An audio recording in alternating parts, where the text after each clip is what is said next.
Nono Sampono tatap muka dengan warga Desa Letmatan dan Desa Wain.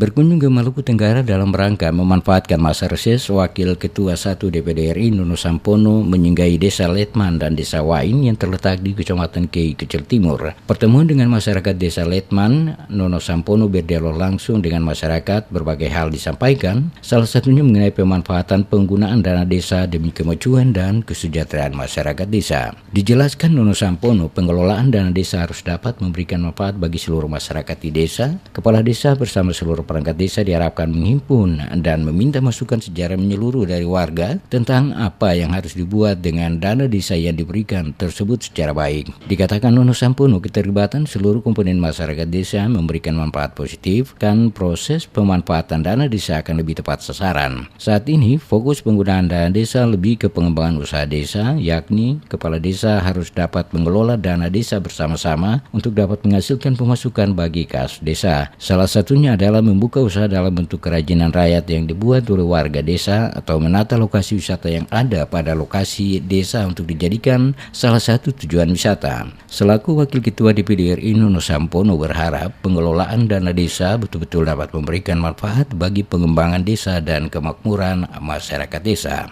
Hal yang sama juga disampaikan Nono Sampono saat bertatap muka langsung dengan warga Desa Wain yang masih pada kecamatan yang sama, yakni Kei Kecil Timur. Di tengah kebersamaan dengan masyarakat Desa Wain, Nono Sampono mengingatkan kepala desa dan perangkat desa bisa memanfaatkan dana desa semaksimal mungkin untuk pengembangan desa. Dirinya memberikan contoh kasus di mana beberapa kepala desa di Maluku yang salah mengelola dana desa harus berurusan dengan aparat penegak hukum dikarenakan pengelolaan dana desa yang salah pemanfaatannya. Oleh karena itu dirinya berharap kasus tersebut menjadi contoh sehingga nantinya permasalahan tersebut tidak terjadi lagi di kemudian waktu pada desa-desa yang lain.